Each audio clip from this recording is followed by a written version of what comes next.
to recognize our true nature as a total, calm, alert acceptance of what is, and living out of that space of awareness that is ever in the state of acceptance is to live meditatively.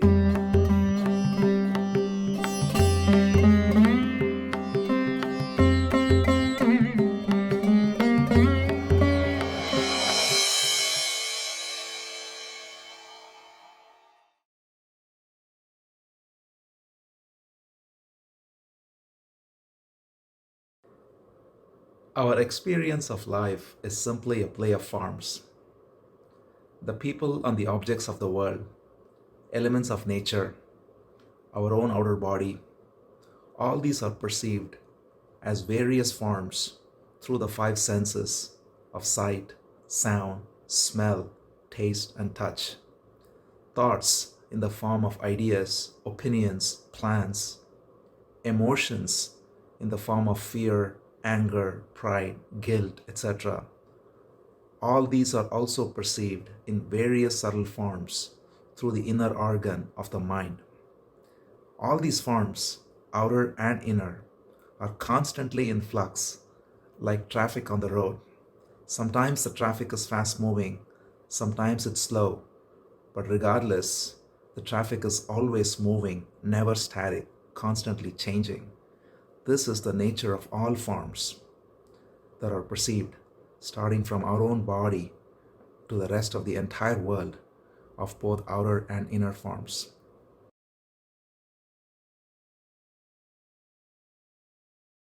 All the forms always remain in constant flux and eventually dissolve. Therein lies the root of all suffering. Suffering is created when forms are held on to too tightly and therefore being unable to let go of gracefully. Conversely, freedom is when the insight of impermanence of all forms is internalized and therefore everything is accepted calmly and completely as they come and go. The tighter we hold on to any form, the more intense the suffering caused by the dissolution of that form. And that is always inevitable, the dissolution. The form can be in the shape of relationships with people, it can be a job, it can be a house, it can be one's own physical health. Any form is always of the nature of coming and going. Nothing is permanent. And in fact, we notice that paradoxically, when we hold on to any form too tightly, then it creates more problems and dissolves more quickly.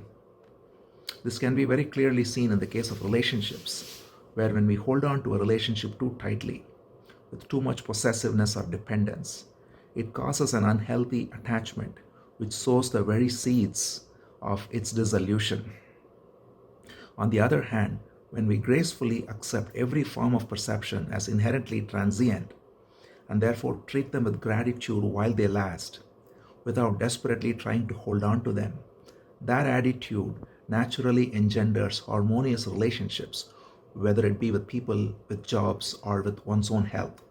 If we look closely, we will notice that we already accept the transient nature of most forms that we perceive through the day.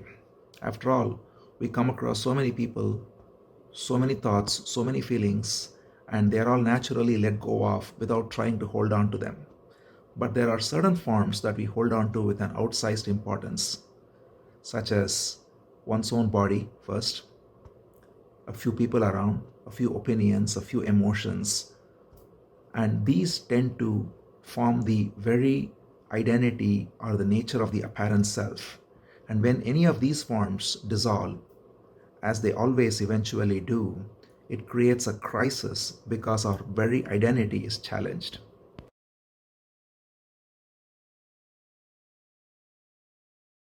What is the way to meet this challenge, to transcend this crisis?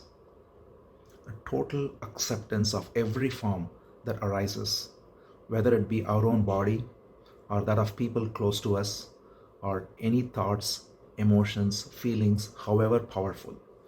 Deeply accepting every moment of whatever rises as forms is the direct way to recognize the formless nature of awareness that is our essential nature. Self-inquiry into the nature of our own being reveals that we are aware of all the forms that rise as the gross outer world of bodies and objects and the subtle inner world of thoughts, emotions, and feelings. And we are aware even when no forms are perceived, as during periods of total stillness. We also notice that this awareness, like the sky, is unaffected by clouds of forms that keep passing through. To put it differently, the very nature of formless awareness is to be in total passive acceptance of all forms that make up any given moment. So conversely, a deep acceptance of all forms takes us out of the happening into the awareness of the happening, into simply being. All events, thoughts, emotions are happening in the space of awareness. Allowing them to be and totally accepting them is to abide as the space of awareness.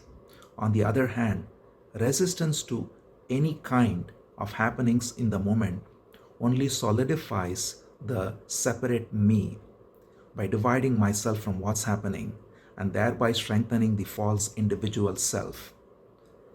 So the way to transcend all the forms that rise each moment as events, thoughts, emotions, as well as the false self with its chatter about the moment, is to accept fully each moment as it rises.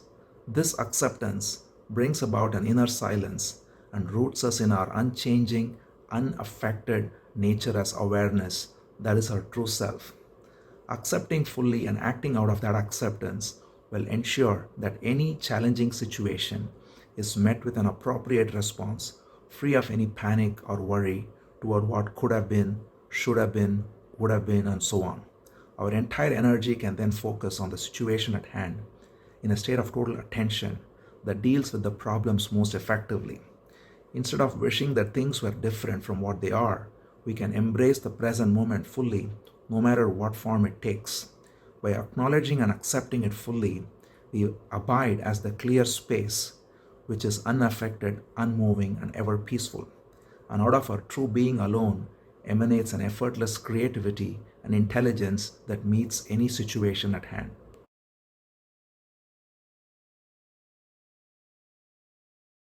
A familiar example of such skill in action is a good player in a ball game who is said to be in the zone or in a flow state where he is fully present, simply accepting each ball as it comes and fully responds to it. This is why many players who have hit that zone, that flow state, speak of it as a meditative state, which it truly is. Of course, they easily slip out of it and almost certainly don't carry it off the field due to not recognizing it as their own very nature. To recognize our true nature as a total, calm, alert acceptance of what is, and living out of that space of awareness that is ever in the state of acceptance, is to live meditatively. Then there is no need for any separate, fragmented meditation practice, as this attitude of acceptance, of total surrender to what is, this attitude is integrated with life itself. Such acceptance is what we call as true surrender. The surrender is not a sentiment directed towards a belief system or towards a thought projected conception of an external God. It is a total calm acceptance of what is. And the total response that ensues from such acceptance is surrender. Finally, we also see that such surrender is essentially non-different from self-inquiry and self-awareness. Self-inquiry is to negate all forms and abide as the formless awareness whose very nature is a total passive acceptance of what is. Surrender is a total passive acceptance of all forms that appear as what is, and such acceptance by very nature is pure awareness. So they are two sides of the same coin, and whichever side of the coin we take the whole coin. And with no becoming, no attaining of any goal, simply being with what is, accepting completely what is. This is a direct pointer to our own effortless being as we truly are.